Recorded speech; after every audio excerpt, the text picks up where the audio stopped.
Hey guys, Divyansh and welcome back to the first episode of 2024। ऐसे ही 2022 निकल गया था, ऐसे ही 2023 तुम्हारे साथ निकम्मापन में निकल गया। कोई बात नहीं, ऐसे 2024 में निकल जाएंगे, लेकिन दोस्ती इंपॉर्टेंट है।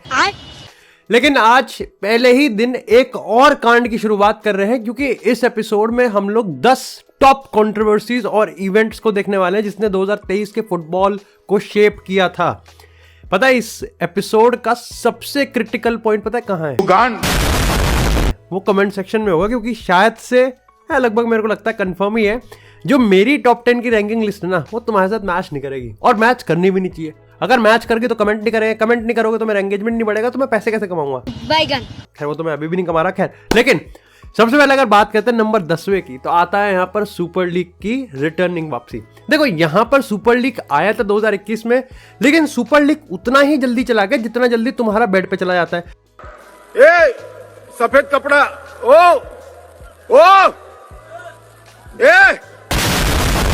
तो वहां पर मेरे को लगता है कि वहां पर ज्यादा स्टोरी नहीं थी, लेकिन सुपर लीग 2023 में वापसी करा और एंड में आके वापसी करा।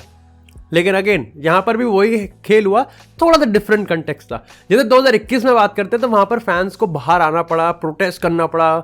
मतलब यूएफए को इतनी सिंपैथी मिली, इतनी सिंपैथी तो कभी मेरे को भी नहीं मिलती जब क्रश मैसेज नहीं करती। कौन है ये लोग? लेकिन सुपर लीग की अगर इस बार की बात करें तो यहां पर दो कांड चीजें हमको देखने को मिली। देखो सबसे पहले तो ये कंफर्म हो गया कि रियल मैड्रिड और बार्सिलोना अलग हो गए बिल्कुल एक तरीके से, और बाकी दुनिया एक तरीके से अलग हो गई। ये फैन का हमको सैचुरेशन हमको दोनों क्लब के फैन बेसिस में ही मिल गया कि यहाँ पर प्रीमियर लीग के फैन डेफिनेटली नहीं पसंद करते और रियल मैड्रिड और बार्सिलोना के फैन बेस बिल्कुल सपोर्ट करते हैं सुपर लीग को। दूसरी चीज ये कंफर्म हो गई यहाँ पर कि यूएफए की मोनोपोली नहीं चलेगी, लेकिन सिंपैथी अभी भी है। इसी के अलावा अगर नंबर 9 की बात करें तो आती है स्पेन के वर्ल्ड कप कैंपेन की, लेकिन उसमें वुमेन्स टीम की हम बात कर रहे हैं, जब हर्मोसो और रुबियालिस की यहां पर हो गई थी। मतलब इट हैपेंड। लेकिन यहां पर अगर हम कंट्रोवर्सी की बात करें तो पता है कि जब स्पेन वर्ल्ड कप जीता था, उस मेडल सेरेमनी में यहां पर मैन विल बी मैन वाला काम कर दिया रुबियालिस ने, जो कि उनके हेड भी हैं आरएफईएफ के, और यूएफए में भाई कमेटी के वाइस प्रेसिडेंट भी थे। वहां पर उन्होंने मौका देखते ही मौका परस्त मौके पे चौका मारा। अरे तुम तो बड़े हैवी ड्राइवर हो भाई, जो कि बहुत एथिकली और मॉरली गलत था। तुम मजे ले रहे हो, लेकिन नहीं था, वो गलत था। इसके बाद भाई ये पूरा वर्ल्ड टेलीविजन पे प्रीमियर हो गया और दुनिया ने देखा। इसके बाद बताया गया कि भाई यहाँ पर इतनी सारी चीज़ें हुई, जब बाद में 1 महीने बाद हर्मोसो का एक स्टेटमेंट जारी होता है, जो कि उनका पहला और इकलौता ऑफिशियल स्टेटमेंट था। इसके ऊपर उन्होंने बताया कि कैसे यहाँ पर उस इंसिडेंट के बाद इमीडिएटली प्लेन में ही यहाँ पर रुबियालिस के लोगों ने यहाँ पर उनको घेर लिया था और कहा था कि आप अपना ऑफिशियल अनाउंसमेंट कर दो और फटाफट से रिटर्न में कर दो कि हर चीज़ कंसेंट के साथ हुई थी। यहाँ पर उन्होंने ये भी बताया कि रुबियालिस ने भी उनको पर्सनली आके कहा था कि हम एक साथ में वीडियो बना लेते हैं। मतलब अच्छा, इतना ही नहीं था तो वीडियो भी बनानी थी साथ में।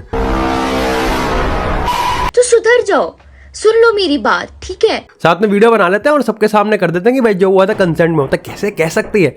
लेकिन ये एक टिप ऑफ द आइसबर्ग था। जो टाइटैनिक था वो इसके नीचे था, और मैं यहाँ पर सराहना करूंगा वुमेन वर्ल्ड कप की पूरी टीम की, जिन्होंने इसके अगेंस्ट स्टैंड लिया कि भाई ये बहुत डीप एक नेटवर्क है जिसको यहाँ पर तोड़ना था। अल्टीमेटली रुबियालिस को बाहर किया गया, लेकिन अभी भी स्पेनिश फेडरेशन काफी कीचड़ में है। इसी के बाद अगर नंबर 8 की बात करें तो आती है यहाँ पर टीम इंडिया। खैर स्वदेश अपना थोड़ा पीछे थोड़ी सा सकता है। यहाँ पर भी सितंबर के महीने में कंट्रोवर्सी निकली, जब वैसे ही एआईएफएफ जिसके पास पैसा नहीं होता, वहां पर यह पता चला कि भैया ईगोस्ट मैच भाई साहब, जो एशिया क्वालिफायर्स के मैच थे उनमें यहां पर एक ज्योतिषी की सलाह ले रहे थे, यहां पर एस्ट्रोलॉजर की सलाह ले रहे थे। अब देखो यहां पर एस्ट्रोलॉजी में दिक्कत की बात नहीं है, लेकिन एस्ट्रोलॉजी का स्पोर्ट्स में कितना मेरिट बेस्ड यहां पर एक्सीलेंसी है, इस पर बहुत बड़ा सवाल खड़ा हो सकता है। अब इसमें दो चीजें पहली थी। देखो पहले तो मेरे को यही बहुत अजीब सा लगा जब मैं रिवाइज कर रहा था पूरे स्क्रिप्ट को, कि प्रफुल्ल पटेल जो कि उस टाइम के प्रेसिडेंट थे, उनको पता ही नहीं था कि उनके नाक के नीचे से हो रहा है। अब तुम कह सकते हो कि हाँ यार वो प्रेसिडेंट है एसोसिएशन का, उसके नीचे कुछ भी हो सकता है, लेकिन उसके नीचे तब नहीं हो सकता जब 15 लाख महीने की कोई सैलरी ले रहा हो सिर्फ इस चीज के कि हाँ आज ग्रह के हिसाब से यहाँ पर भैया ये प्लेयर थोड़ा सा गलत खेल सकता है। और दूसरा ये था कि आपके पास यहाँ पर आई लीग के ब्रॉडकास्ट करने के पैसे नहीं है, लेकिन आपको महीने के 16 लाख देने के पैसे हैं। ये भी अपने आप में हिसाब से बन सकता है। खैर अगर हम यहाँ पर कुशल दास की बात करें, जिन्होंने एक्चुअली में यहाँ पर एडवाइस किया था, उन्होंने यहाँ पर ये बताया कि बॉलीवुड सेलिब्रिटीज का काफी जान पहचान थे, इसलिए उन्होंने उस एस्ट्रोलॉजर को यहाँ पर डाल दिया कि भाई वो चाहते थे कि इंडिया टीम क्वालिफाई कर जाए, तो उन्होंने सोचा कि एक काम करते ज्योतिषी पर डाल देते। ये क्या बात है? इससे बढ़िया तो मैं गूगल प्ले स्टोर पे एस्ट्रोटॉक इंस्टॉल कर ले। स्पॉन्सर्ड नहीं है। खैर, इसी के साथ अगर नंबर 7 की बात करें तो आती है यहाँ पर मेसी की इंटर मियामी ज्वाइन करेगी। देखो यहाँ पर मेसी ने इंटर मियामी को ज्वाइन करा, ये बड़ी अपडेट नहीं है, लेकिन 7वें नंबर पे इसलिए क्योंकि मेसी ने यहाँ पर बार्सिलोना को नहीं ज्वाइन किया था। तुम कहोगे कि यार वो तो देखो इतना बड़ा हल्ला कटा भी नहीं था। देखो हल्ला कटा था, लेकिन एक बार फिर से यहाँ पर हल्ला उस पीक पे नहीं कटा था क्योंकि मेसी ने कटने नहीं दिया।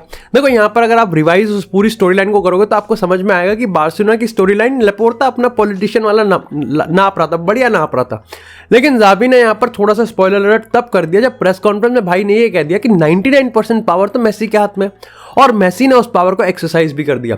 देखो सिंपल शब्दों में अगर बताएं तो मेसी बार्सिलोना को ज्वाइन कर लेता, लेकिन वो तभी जब मेसी बार्सिलोना को टाइम देता। अब तुम कहोगे कि यार ये तो इसका मतलब बार्सिलोना को मौका ही नहीं मिला।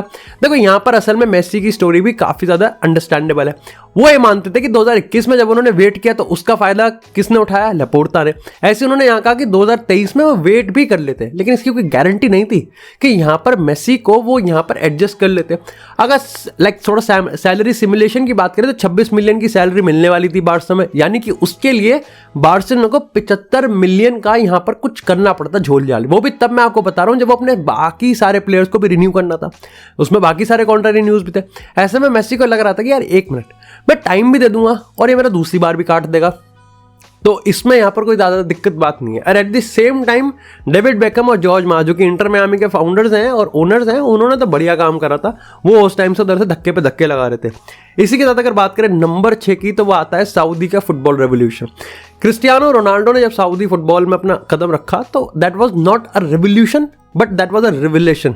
उसने सऊदी फुटबॉल को वर्ल्ड मैप पे ला दिया था, लेकिन सऊदी फुटबॉल की जो करतूत थी वो यहाँ पर तब इस साल सामने निकल के आई है जब यहाँ पर नेमार को साइन किया गया। सोचो नेमार के लिए 120 मिलियन दिया और उतनी ही पता नहीं कितनी ही सैलरी। पहली बार ऐसा हुआ है शायद से पिछले 10-15 सालों में जब किसी ने प्रीमियर लीग लाइक यूरोप के लीग से बाहर किसी ने उनका आउटबिड किया है। $1 बिलियन खर्च करे सऊदी ने, और वो खुश हैं, प्राउड है, वो उनकी छाती है, उन्हें ब्लाउज पहनना पड़ता है, उनकी छाती इतनी बाहर आ चुकी है। नेमार है, बेंजिमा है, एनगोलो कांटे है, रियद मारेज है, रूबन नेवेस है, सच मिलिंग्रासाविच है, कुलिबाली है, कितने सारे प्लेयर्स हैं जो कि डेफिनेटली एक चैंपियंस लीग टीम में खेलते थे।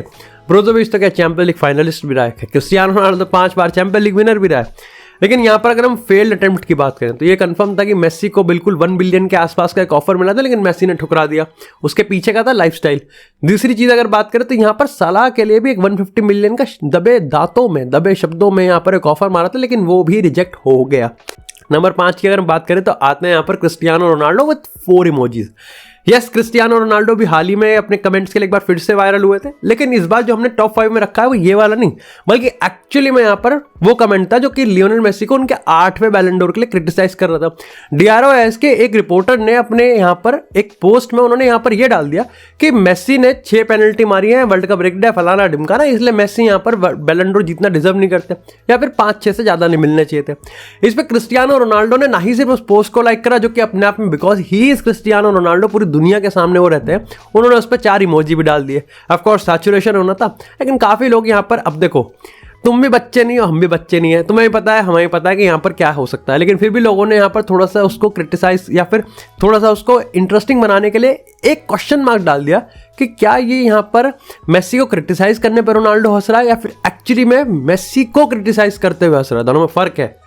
लेकिन मेरे को लगता है कि यहाँ पर उसने बहुत कंट्रोवर्सी क्रिएट करी थी, बहुत ज़्यादा, क्योंकि that was the first time जब आप कह सकते हो कि like that was a direct dig at Messi, ये आप कह सकते हो, क्योंकि रोनाल्डो प्रोफाइल से हो रहा है तो ऑफकोर्स रोनाल्डो को उसकी अकाउंटेबिलिटी लेनी पड़ेगी। अब चाहे मैं उसको कितना ही कहूँ कि उसकी मार्केटिंग एजेंसी, सबको पता है कि वो गिमिक है मार्केटिंग एजेंसी का, पब्लिसिटी यानी publicity is a positive publicity, लेकिन आई थिंक रोनाल्डो को अकाउंटेबिलिटी तो लेनी है। एंड ऑफकोर्स सैचुरेशन है, रोनाल्डो के फैन बेस भाई लग गए कि 4 इमोजीज ने पूरा हिला दिया, और भाई मेसी के फैन बेस भी लग गए कि 8 बैलन डोर ने इधर हिला दिया।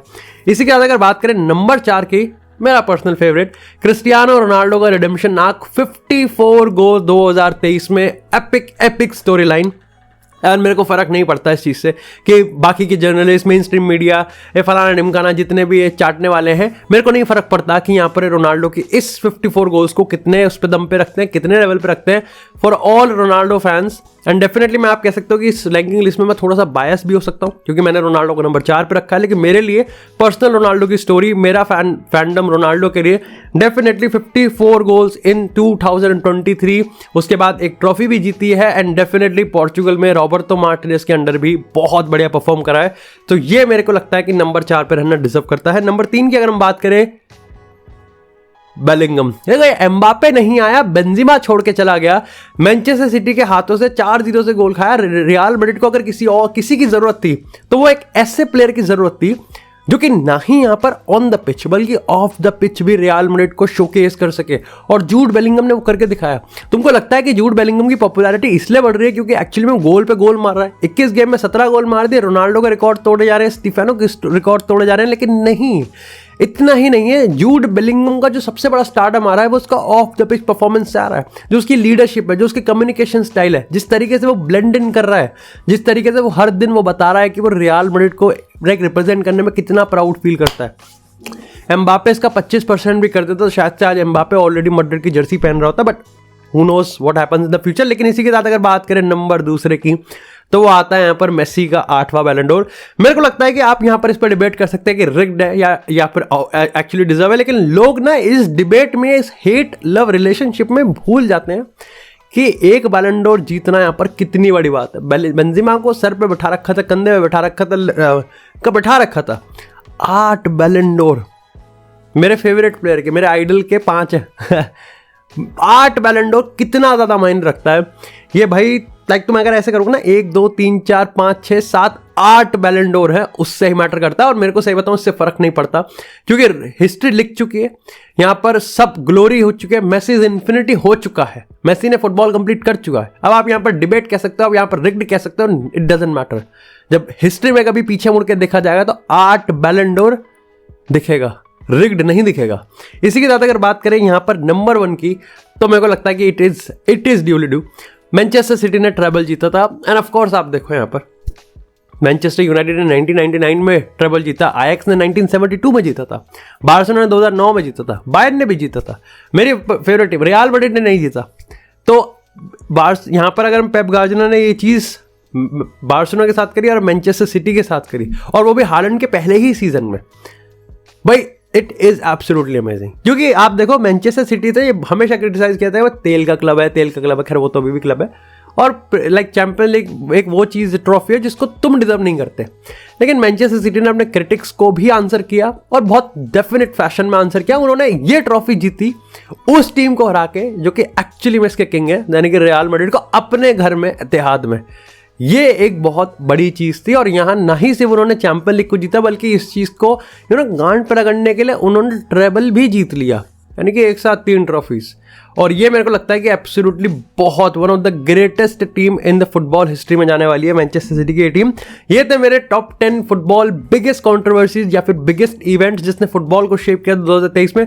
डू लेट मी नो कि आपके हिसाब से टॉप 10 की रैंकिंग कौन सी होनी चाहिए, या फिर मैंने अगर किसी को मिस आउट कर दिया है तो do let me know in the comment section. Thank you so much यार, एंड हैप्पी न्यू ईयर।